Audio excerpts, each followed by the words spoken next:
All right, mga kababayan, mga kaibigan, mga katokis, mga kapots. Kamusta po kayong lahat? And once again, welcome po dito sa Simply Tokis Vlog. Tayo po ay magbibigay ng maiksing komento, opinyon at reaksyon sa mga mainit na usaping politika sa ating bansa. Again, shout out po lahat. May God bless us all. May God bless our country, the Philippines. May God bless and protect the Marcos administration and protect it from the forces of kampo ng kadiliman and their minions. Pag-usapan natin mga kababayan, ito pong dalawang miyembro ng Alyansa para sa Bagong Pilipinas Senatorial Slate ay nagbigay po ng kanilang opinion tungkol po dito sa impeachment complaint na isisumite ng Duterte Youth laban sa ating Pangulong Bongbong Marcos. At ganun din po, ito pong inyong atin ng bayan na Maka Duterte ay meron pong award na nakuha. Oo po, meron po siyang award. Yan po, napaka-prestigious po ng award na ito. No? Okay, so simulan natin mga kababayan dito po sa ulat ng balita. No? Ulat ng balita. Actually, kinover din ito ng politiko pero si Tito Soto lang yung nagsalita dun eh. Pero dito, si Lacson at Soto sa impeachment complaint laban kay PBBM, sobrang obvious naman at pamumulitika. Ayan po. Sobrang obvious na ito ay isang pamumulitika. Ito yung totoong sinasabing politically motivated lang yan. Oo. Sinasabay sa kanilang eleksyon. Yan ang totoo. Pero yung kay Pulong, nasasabihin mong political attack, the video will not lie. Sinabi na rin ng kapatid mo na, matagal na yon, hindi niya dininay.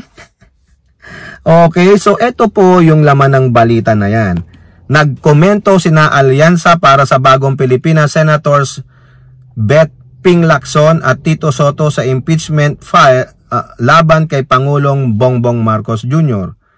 Sa press conference noong Sabado, Mayo Agis, binira nila Lacson at Soto ang nasabing impeachment complaint na ikinasa ng Duterte Youth Party List kamakailan. Alam nyo itong Duterte Youth, do they really represent the youth? Bakit nyo tatawaging Duterte Youth? Ang Duterte, ang sagwa ng mga ugali, walang good morals and right conduct, mga hot-tempered, nananakit, nagbabanta, at higit sa lahat, mga mandarambong. Ganon ang mga Duterte Youth. Nagtatanong lang kasi you are saying these are the Duterte Youths. Mga kabataan ng mga Duterte, so yung ehemplo nyo, yung mga leader nyo na Duterte family ay mga wake and bake. Gustong papatay ng tao, baka nakapatay na. Mga magnanakaw, mga sinungaling. Yung ba yung Duterte Youth? Hoy, mag-gising kayo. Baka naman ang idol nyo ay si Pulong Duterte. Diba? The Yot man, ang tamad na congressman. Yun ang baka yun ang mga gusto siguro ng Duterte Youth. Tatanong lang ganun po ba gusto ninyo? Okay. So, obvious na may connection sa eleksyon. Naninira sa eleksyon. Ganun lang yon. Sabi ni Soto, ikaw, Cardema, yung lalaki, anong masasabi mo dito sa pagbatikos sa inyo ni Soto? Obvious lang. Connection sa eleksyon. Naninira kayo sa eleksyon. Ano pa ba? 'Di ba? Ganun yung amo nila Malakas manira, 'di ba? Sabi ni Sara Duterte, umalis ka na. Sisiraan na namin ang kapatid mo. Ganon, 'di ba? Iginiit naman ni Lacson na pawang pamumulitika lang daw at walang basihan ang motibo ng Duterte Youth Party List. Alam nyo magiging counter dito ni Cardema? Nabasa nyo na ba yung 24 pages na impeachment complaint namin? Hindi nyo pa nababasa kung ano-anong sinasabi nyo. Pero obvious ka naman, Cardema. Kayong mag-asawa na mga youth Duterte Youth. Obvious naman naninira lang kayo at namumulitika lang kayo. O, eto po, sabi ni Lacson, I'm not defending the president, no? Pero yung the act itself na mag-file ng impeachment complaint na walang basehan, kita mo kung ano yung motibo. Siyempre, politika. O, ayan. Ha? Yan po ang sabi mga kababayan nitong magigiting na mga re-electionist, actually re-electionist tong mga kababayan no? Dahil nagpahinga lang naman sila ng 3 years. Okay, so pamumulitika lang, no? Walang iba na yan na motibo kundi pamumulitika at paninira. Mind nyo, betrayal of public trust daw, na violate ang human rights, ang constitutional rights ni Digong. Ganon ba? O, sige nga, paano naging betrayal of public trust yan? Kung more than 65% ang naniniwala, ang sumagot ng yes na dapat managot, harapin ni Digong ang mga kaso niya na inilatag sa ICC. Majority of the Filipinos. Paano naging betrayal of the public trust yan? We are trusting the government to do their job.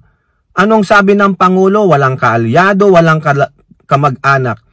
Kung ikaw ay lumabag sa batas, dapat kang managot. Dapat mabigyan ng hustisya ang lipunan. Kayong mga Duterte minions, hindi kayo marunong sumunod sa rule of law. Wala kayong paggalang sa human rights ng mga tao, ng mga kapwa nyo Pilipino. O di ba? Nakakahiya po mga kababayan, at may mga ganitong tao na ang tangi lang intensyon ay protektahan, maghiganti dahil yung pong kanilang amo ay isinuko doon sa Interpol. O, di ba? Nakakahiya naman mga kababayan O, ano bang sabi dito ni Soto muna? Si Soto yung yung unang sumagot dito O, eto, yung sabi ni Tito Soto dyan sa politiko, parehong-pareho lang, obvious na may connect sa eleksyon. Tito Soto question Duterte allies impeachment bid versus Marcos. O, sagutin nyo to. Pag-re-report out pa lang nun, or pag-acknowledge pa lang ng receipt nung few days na. So obvious na may connection sa eleksyon. Naninira sa eleksyon. Ganun lang yun. Oo. Ito pa ang sabi ni Lacson sa pagpapile ng complaint. Nasaan ang culpable violation of the Constitution? Graft and corruption. Hindi ko makita kung ano yung basehan kung bakit mayroong nag-file ng impeachment complaint. Di ba? Tinatanong nila, Cardema, baka nabasa na nila yung mo, yung iyong may nakakuha sila ng kopya nung laman ng inyong impeachment complaint. Nasaan ang culpable violation of the Constitution? Nasaan ang graft and corruption? Mukhang mapapahiya ka dito. Pero ano ang sabi ng Tokmol na taing vice presidente ninyo? Hindi daw uusad yung impeachment ni Pangulong Marcos sa HOR. Kasi magkakampi sila Hindi sa magkakampi sila, alam ng mga HOR na kayo lang ay naninira. Kayo lang ay namumulitika. Walang substance yung ipapile ninyo kasi wala namang kayong mapapatunayan. Ang gusto nyo lang i-impeach siya para ikaw ang maupo. Ganun lang yon mga kababayan. Nakakahiya po. Diba? Obvious naman na paninira lang at pamumulitika mga kababayan. Now, labas tayo dyan, no? Punta tayo dito sa prestigious award na nakuha ni Senatora Amy Marcos Manotoc. Ang ganda po nung nakuha niyang award mga kababayan, no? Papakita ko sa inyo Ayan po sa sa People's Tonight.